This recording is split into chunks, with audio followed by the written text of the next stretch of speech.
Good evening, everyone, and thank you all for joining us for our program this evening.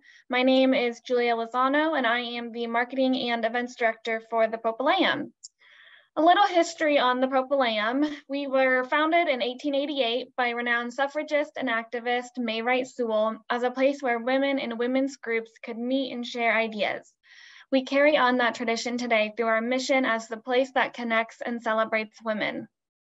Our mission focus is women's leadership, arts and culture, and of course, historic preservation. As a nonprofit, we count on your support to provide engaging programming like tonight. Please take a look at our website at www.thepopulaeum.org for all of our upcoming events and to support the Populaeum.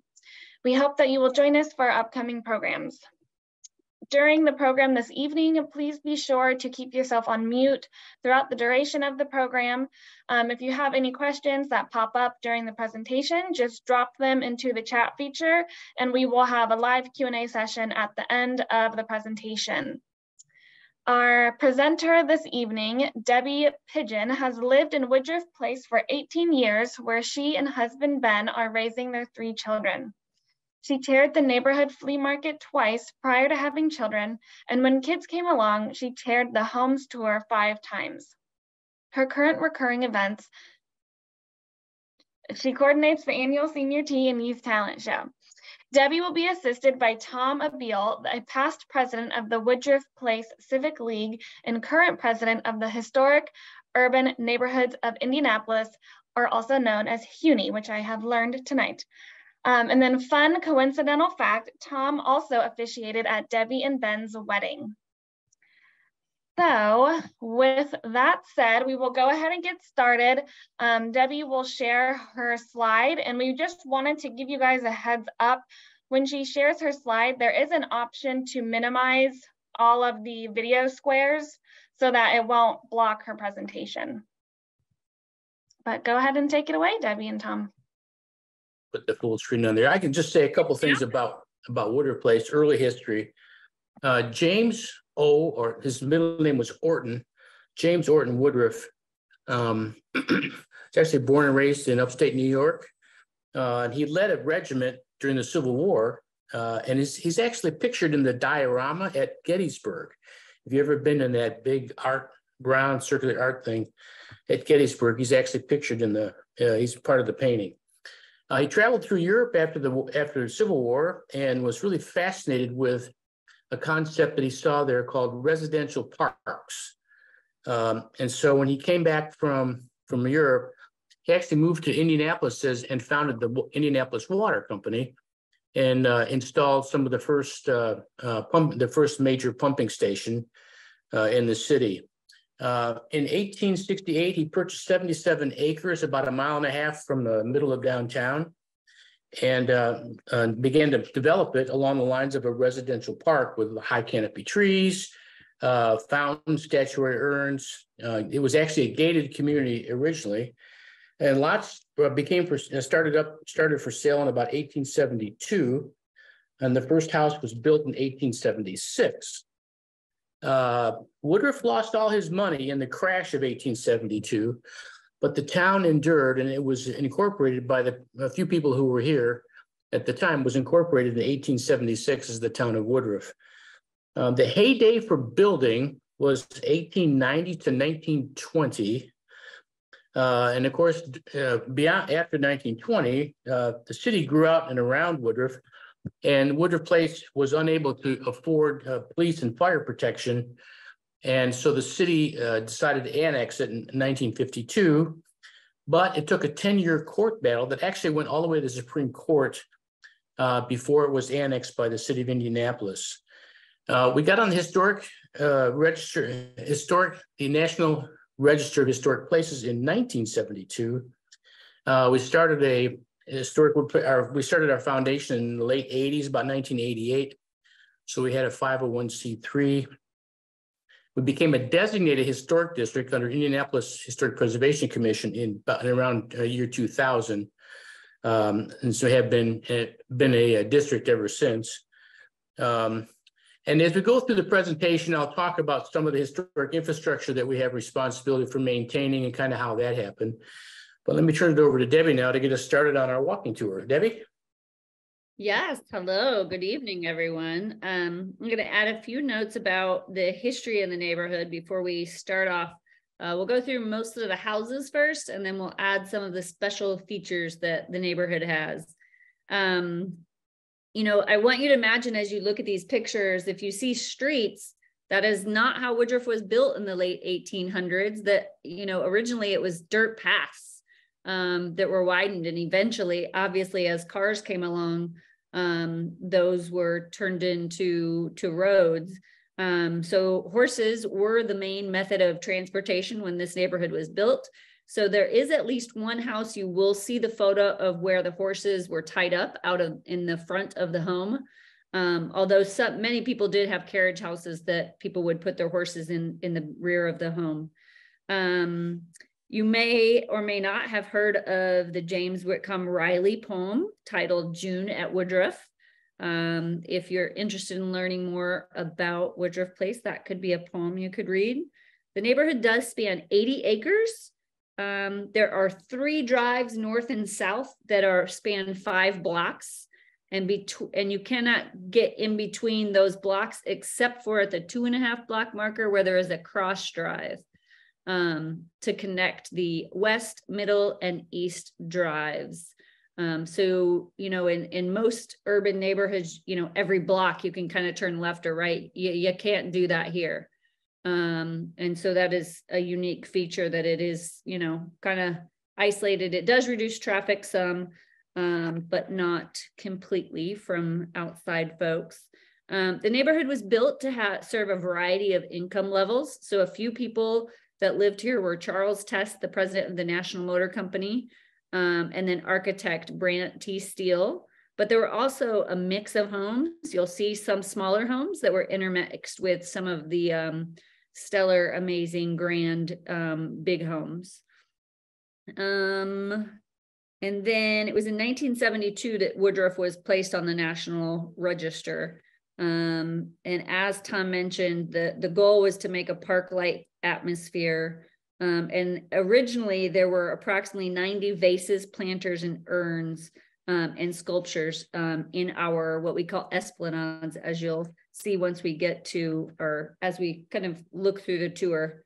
And what you will not see anything in this tour of is pictures of our animals. That's not animals. There's a better word for that, but we often enjoy, and I'm sure Tom can attest to this. We hear hawks. I hear hawks almost on a daily basis because of the quantity of like forest and canopy of the trees. I also hear owls pretty regularly, but there are certain houses that have seen owls more and heard them more because their nests are nearby. We also, because we have 9 fountains throughout the neighborhood, we have 2 ducks that regularly come to the same fountain every single year. And there is one family near them that has adopted them basically to help make sure that they are safe and fed and taken care of. So with that, I will go ahead and start. Well, Tom mentioned, oh no, let's think something special about my time in Woodruff. So I've spent most of my adult life in Woodruff Place. I feel like I was a fairly young adult, young professional. I really had my first job a year before I moved to the neighborhood. I rented at like 56th Street and East Shadeland Avenue. And then I went in something more historic with character.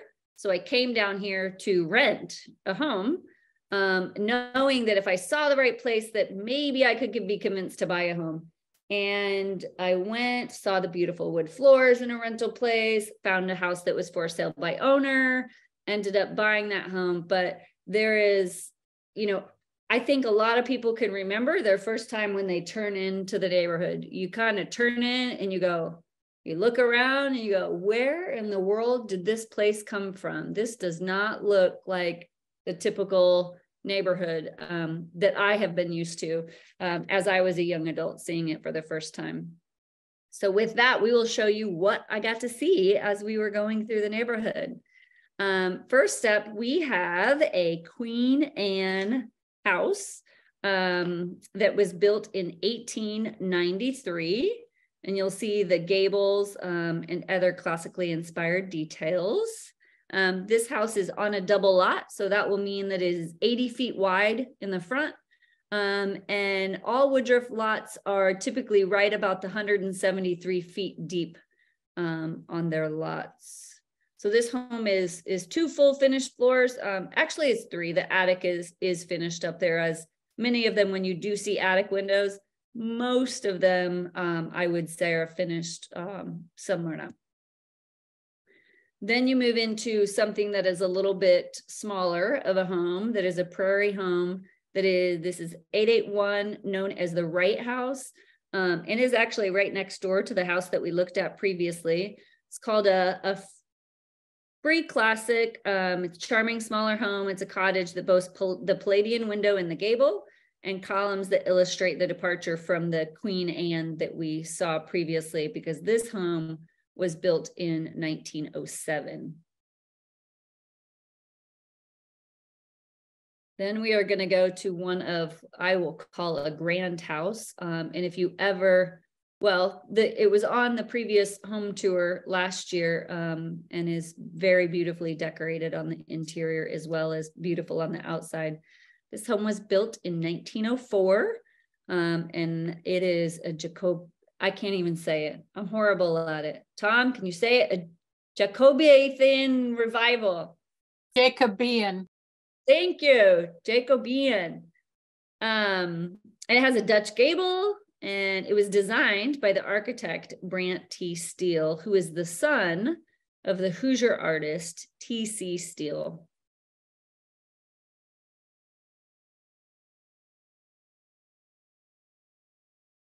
Then we go to our Woodruff Place Town Hall. So this is right in the middle of the neighborhood on East Drive. And I would say that it is the anchor of the neighborhood for community. Neighborhood residents who are members of the Civic League can rent the facility. In the rear, there is a, we call it the just backyard, but there is a small play structure for kids, not like slide and swings type thing. It's kind of more like a box that they can just kind of climb around on. And it does have paver area back there that there's a grill at. And so oftentimes, neighborhood Easter egg hunts, there's kind of activity going on out there. You'll see kids going back there to kick around a soccer ball. There's a 4th of July parade that the neighborhood hosts that ends up here at the town hall that then, has lots of popsicles going on.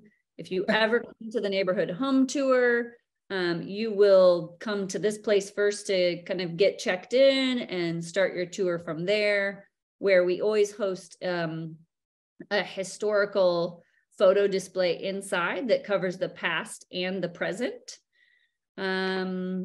The flea market, usually you'll find an ATM out here and bathrooms behind the building.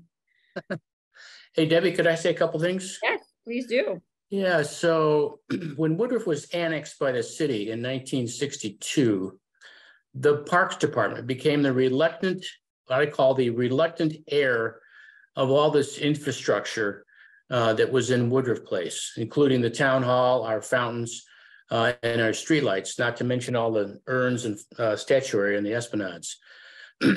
So this Parks Department did some programming in here, did some events, but they didn't do any maintenance. And so by about 2000, it just was pretty much stood vacant. We were still allowed to use it for our meetings, but it just stood pretty much vacant and was never used for much of anything.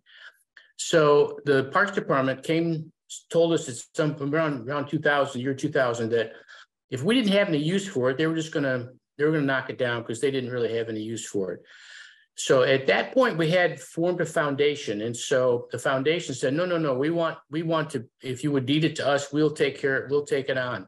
So the foundation, the Historic Woodruff Place Foundation, actually owns the building now and has since about the year 2000.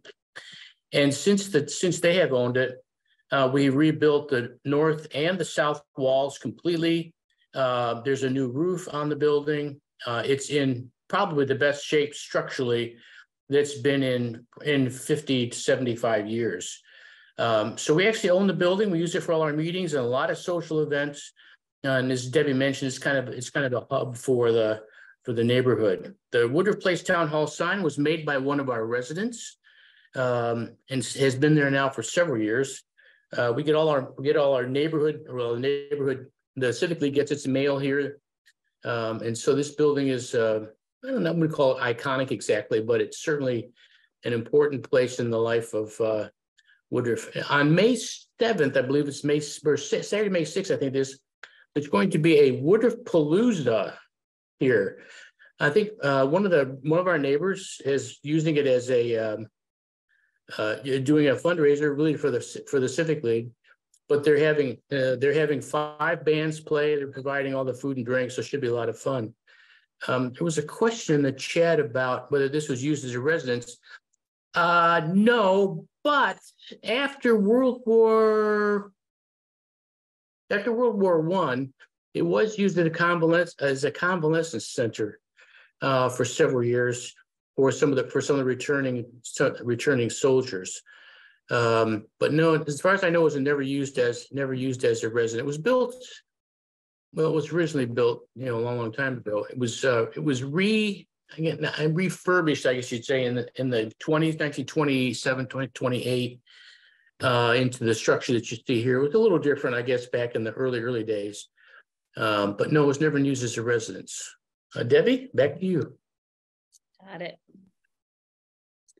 So a few doors down from that, you'll see this prairie style home that is unique in the house. I would say there's very few brick homes, a few, but not very many, with that tile roof on there.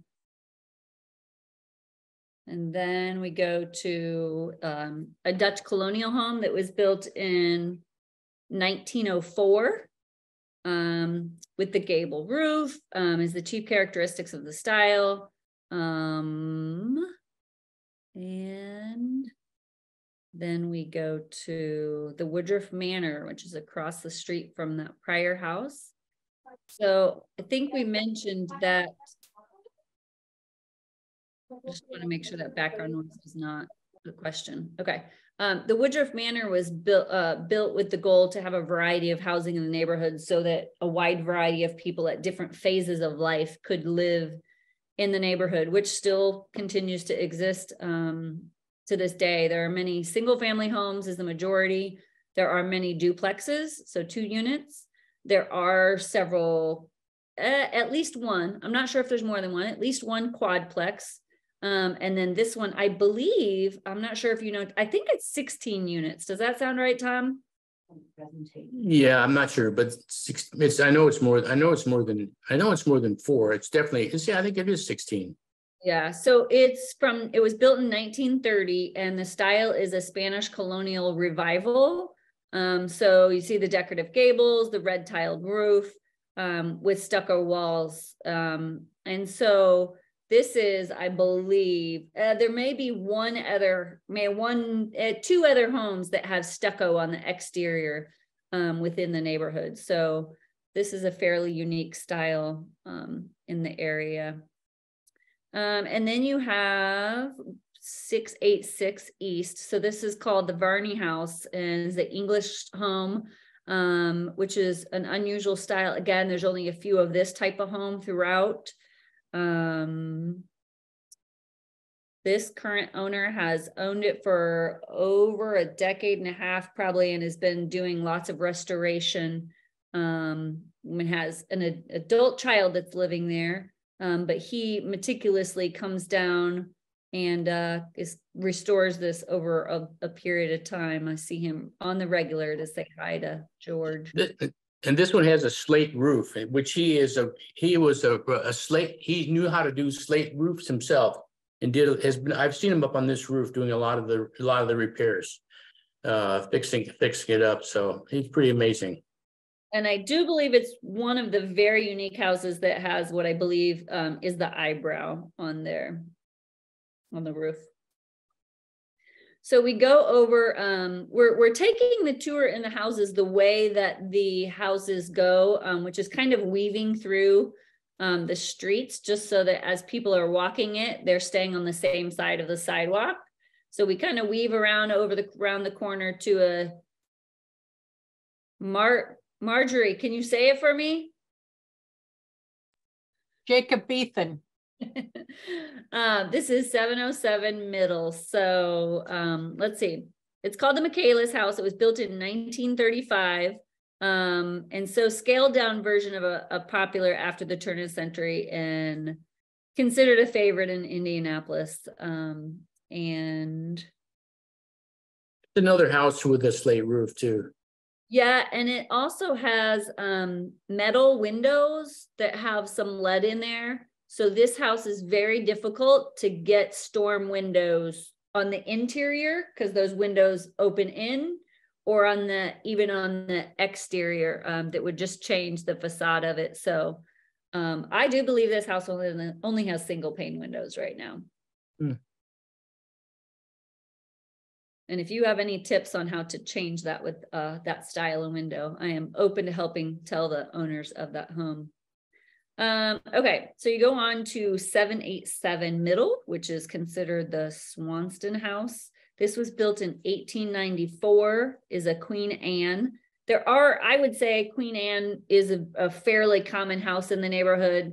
I did not include all of them that are on in the walking, we have the walking tour, the pocket sites. I did not include all the Queen Anne's because there are many. So I chose some throughout here. And so let's see, you can see many unique features on there. Those archways on that porch are beautiful. And then there's a balcony up top. And it's not exactly fish scale. Someone else may know the better name for that scaling up at the top there. That's beautiful. And they meticulously restored that porch and have had it taken down. That's probably been within the last 5 years that they basically kind of deconstructed that and had there's kind of what I'm going to call like a local artist / construction guy who's really well known for historic restoration of homes, and they had him rebuild that porch on that prior house that we showed. So then we get to these, in the neighborhood, we locally refer these 4 square homes as the twin houses because they both have that tile roof and look very similar with the stone on bottom and the that kind of cedar on the decorative cedar on the top. They were apparently built as spec houses. What year were they built? That was 1900, it says. Although what I've been told is that there was a fire, and anything that says 1900 as a generic number is open to interpretation on what year it was built, because the fire may have destroyed records. So, then we walk up the street. This is the house right there where you could see one of the original ties where you would tie your horse up if you were visiting this house. It is known as the Toy House because that is the longest owning family in that, which the house was built in 1890. It is considered a Queen Anne. There are 2-story porches. Yeah, you can see on that. There's obviously you could see it on the upper left, but even on the upper right, you can see that there is a second floor porch up there as well. It is a 3 full story home. On the right-hand side, in the kind of back of this home, there is a staircase that the owner resides up in, and she has the 2nd and the 3rd floor. And then in the rear, there is a carriage house, cottage, that she has an art studio in. And I haven't been on the First Friday in a while. I haven't seen the map if it's open, but she has often had it on the First Friday tours, her art gallery. Tom, you want to say anything else about the family there? Just they were long time residents, and they were part of the group that fought the city fought against annexation. The city started annexation in 1952, but wasn't able to actually finish it until for 10 years after a long court battle. And the Halls, the Toys, Betsy Toy Hall, who's the owner of this house now, her parents were very instrumental in fighting for annexation. In fact, when I moved in 1986, there were still a few people who were pretty frosty about the annexation and thought that we should try to get back to being a town on our own again.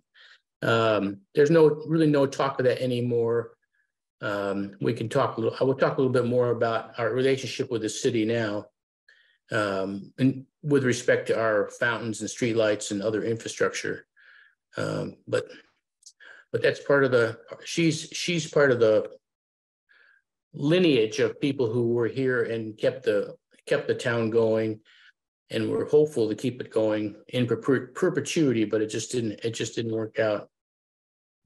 And the current owner of this house she grew up in the neighborhood as a little girl, and I'm gonna guess she's over 60. Tom, it may be safe to say she's over 70. I think so. Okay. And then we move on to 735 West. Tough picture to look at, not easy, but is considered to be James O. Woodruff House, which is no longer standing. It was built in 1872 and it was torn down in 1936. And so James Woodruff lived in this home. There is currently, if you drive around the neighborhood here, there is a single-story brick 4-unit investment for whoever owns that house. And then we go on West Drive to what we know as the newest built home in Woodruff Place, which is at 684 West Drive, considered farmhouse. They built this and finished and moved in 2022. You can see in the rear, they have a carriage house that is there. I know in the IHPC requirements, they were not, allowed to do a full drive. They had to do the 2 kind of paved lines there. And the owners of this home really tried to ensure that they were trying to be as efficient as possible with their space as they built. They didn't want to get a big, giant, large house. And I know in the example there, that 3rd floor is not built out. They have the 2 full floors, although they do have a very nice basement that they plan to finish. Yeah, they worked with the staff at IHPC, the Preservation Commission, probably for a year or so, going back and forth with plans until they got agreement on what they would do. But if you drive through the neighborhood, it doesn't stand out as a new house, particularly. There's another new house. Anyway, there was another one that was built in 1980 that also doesn't really stand out because the architecture is, obviously we have a lot of different styles in the neighborhood, but it fits really, really well. So they did a nice job with it. So this house was 2022. There's another one that was probably about 5 years earlier than that. And then prior to that, the next one was the 1984 house that Tom mentioned that I lived in for 10 years prior to the house I'm currently in. That's right. And many people, it was common for me to tell people that the house was built in the 80s and they were like, what? Are you kidding me? I never would have known. So they did a good job of meshing with the style. So then we go to what I know as the oldest house in the neighborhood. And that is 894 West. It was built in 1875, is considered an East Lake stick-built home. And as I said, the oldest remaining structure in the neighborhood. And that house currently, as you can see from the dumpster on the day the photos were taken, was under restoration fairly recently and is currently for sale. Come on down.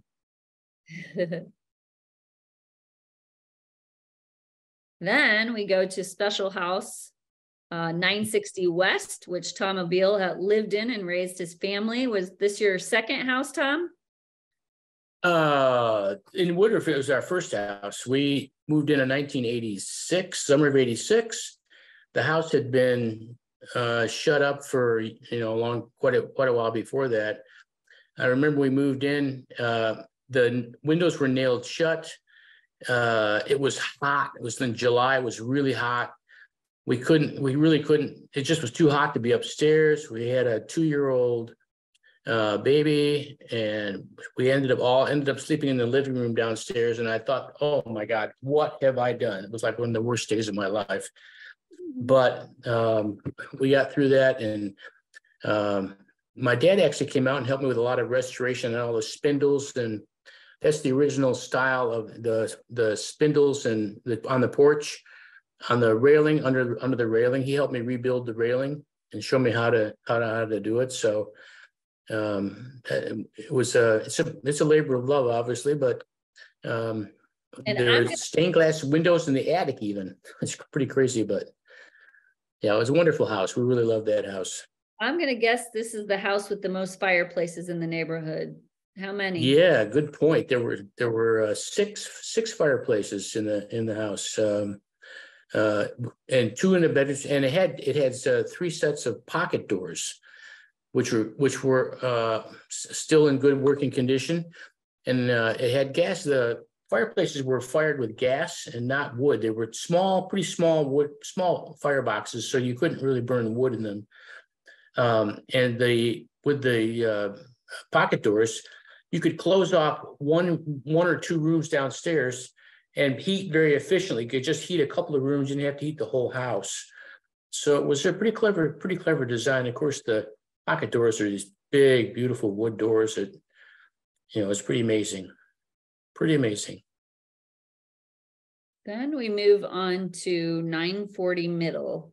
And 940 Middle obviously is another multi-unit with a lot of balconies for the residents. It was built in 1920.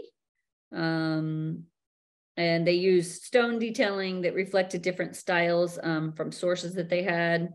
And says the large flats such as this one became popular during the early part of the century as people sought to free their lifestyles from large homes.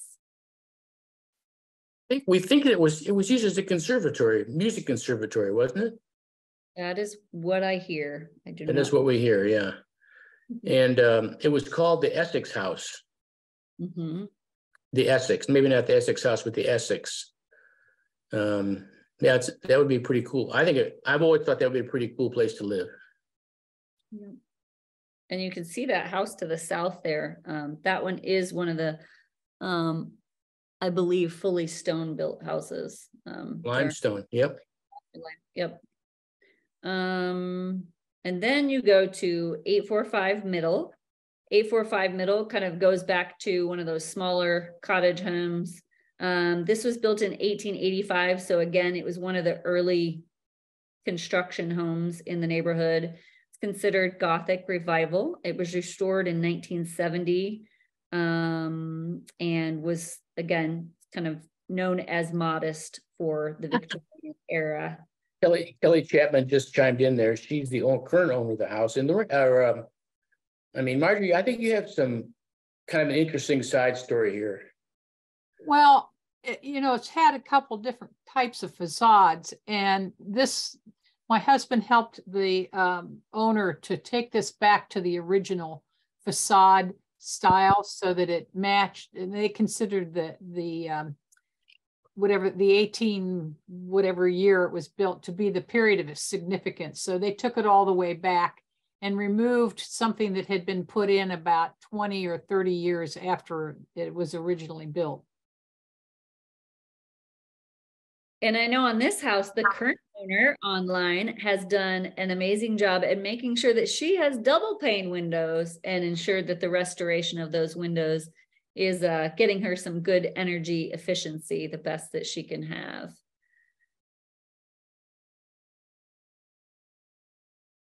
Then we go to 945 Middle, known as the architecture style is Federal, and this was built in 1910.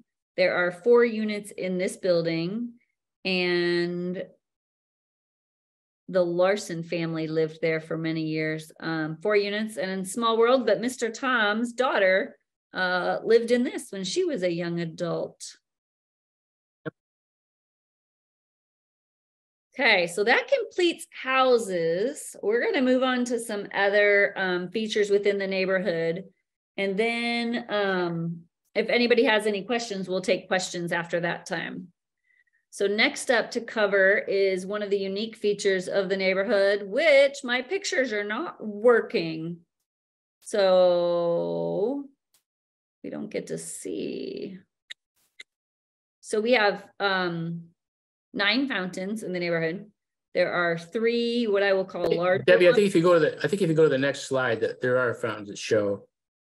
The next ones. Yeah, Yeah, they're show the next. Yeah, so the East Drive ones are not showing. The East Drive ones will look pretty similar to the Middle Drive one that you see there. So well, it's actually West and Middle that look a lot. The Centennial Fountain was fashioned after the Centennial Fountain somewhere else. Yeah. So the East Drive, so it's at East and Cross, that is known as the Centennial Fountain. That is not in these pictures. That's on the slide of the pictures that is not working. That one was built in 1876. That is the one that is closest from the town hall, which we said is like an anchor point for the neighborhood. So you can stand at the town hall doors, look out, and you can see the East Drive fountain, which is the largest of all the fountains in the neighborhood. And it was restored in 1876, and it's 2-tiered, a cast iron fountain with lots of ornamental details. If you look at the Middle Drive fountain, if you look in the back of the picture at the end of the street, that's the West Drive fountain. This is looking west over Cross Drive from Middle over to West Drive, and there's the 2 fountains, West and Middle, look very much alike.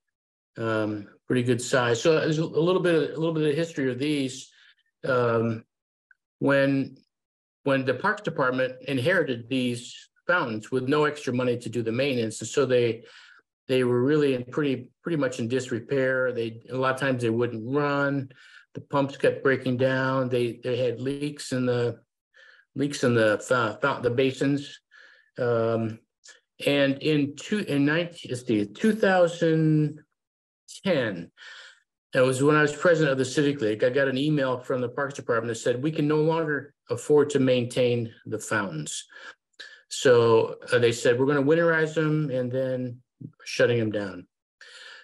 So I had a neighbor across the street, actually, from me, who had been itching to do maintenance on the fountains because he was really disappointed with how poorly they operated and wanted to do some work on them. So long story short, the city continued to own the fountains, but we took over all the maintenance and have we put in new pumps, new plumbing, have painted them almost every year, plugged all the leaks. So the big fountains are really in very good working condition and run pretty much 24 hours a day starting in around end of May through, we usually keep them running through Halloween, all through the summer. And it's just they're just beautiful to invent. And sometimes in the morning, if you go over on West Drive, when the sun is up, this is about 8:30 in the morning and the sun is coming up. If you look from West Drive east back to the Cross Drive to the fountain that's nearest the town hall, the water just shimmers. I mean, it's like a painting. What's the kind of painting I'm thinking of? You can't describe it really. It's just really beautiful. The South Middle fountain, we had parts and pieces in storage in the town hall for many, many, many years. And then it did a big fundraising effort. The foundation did a big fundraising effort and got the money, enough money to completely restore it.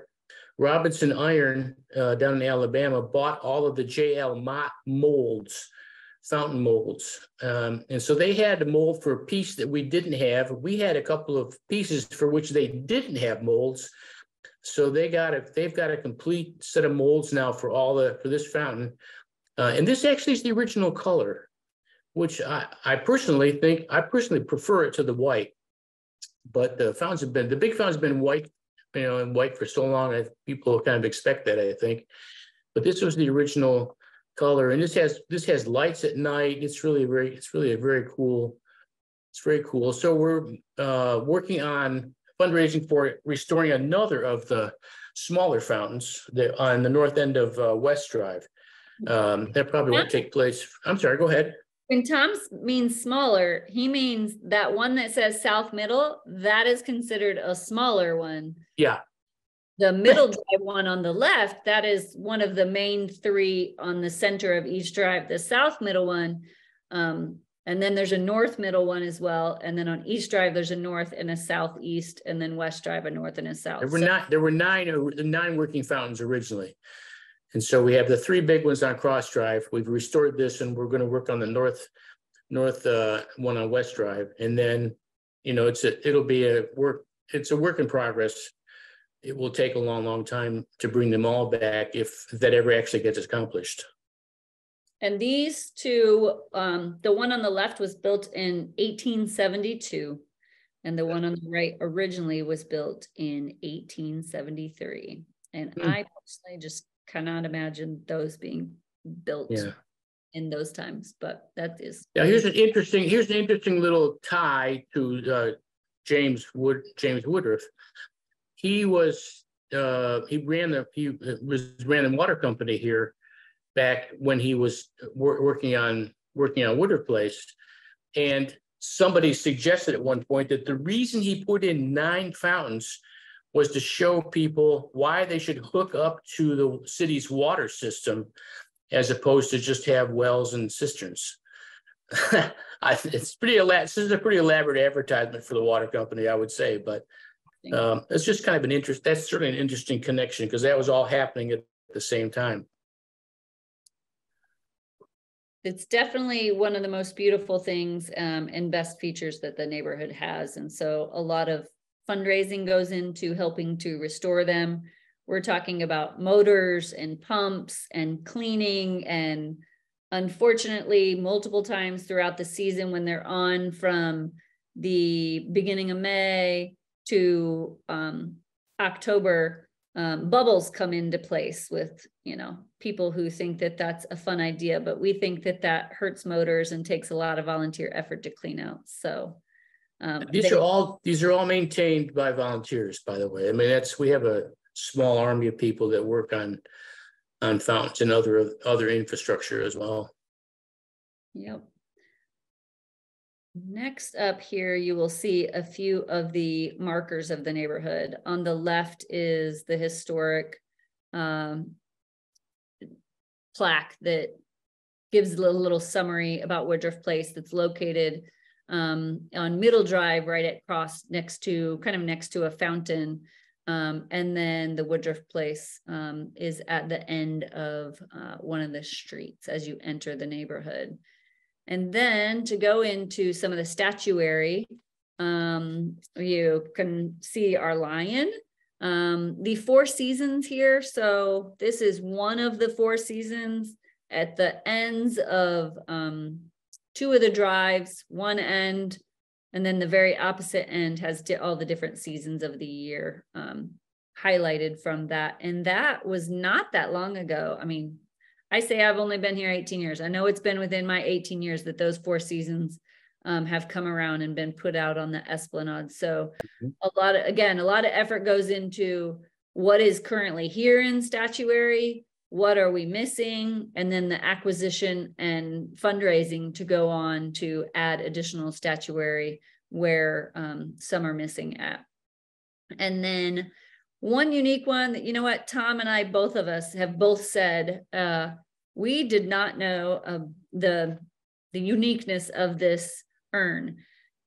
Every season in May, there is an urn planting day. Neighbors throughout the neighborhood adopt an urn, and they go out, neighborhood gets some flowers, and the adopt a urn volunteer will go get those plants at town hall, go out to the urn, make them beautiful, and then they're responsible for helping make sure that they're watered throughout the season so that they look amazing. And this one was from 1870 and is known as the literary urn because it has 8 important literary figures depicted on the urn. I am not going to be able to show you where they're at, but they're kind of the one tier below the main basin there. Are facial prints of Milton, Shakespeare, and Scott are the 3 that I'm aware of, but there are 8 literary folks on that urn. And with that, I am a big fan of Dr. Seuss, and I like to say that it's open out in Woodruff Place and got amazing air out here. So with that, I wanted to add one more thing about our streetlights. We have 74 5-globe fixtures in the neighborhood that were installed originally about around 1910 or so, and the city, when the town was annexed, the maintenance of it transferred over to Indianapolis Power and Light, and they complained about it. Really didn't do a very good job with the maintenance, and so we had mercury vapor lights. And long story short, we lucked into a grant from the 2008 recession, an energy grant, and we're able to get the city to retrofit these to LED lighting technology. The city saved 75%, literally 75% on the electric bill for the lights, and we got them all working. We've continued to work on them, and now they have screw-in LED bulbs, which are very easy to replace, obviously, or to maintain. We've also taken down about half of the fixtures, sandblasted them, and reprimed and repainted them. So those are all in decent condition, and we have, every once in a while we have one bulb that might go out, but for the most part we have very, very nice street lights now that we've been maintaining ourselves. The city owns the street lights; they pay for electricity, but in the memorandum of understanding, the MOU we have, all the maintenance is our responsibilities. We also maintain the fountains, and of course our foundation now owns and maintains the town hall. So, thank you.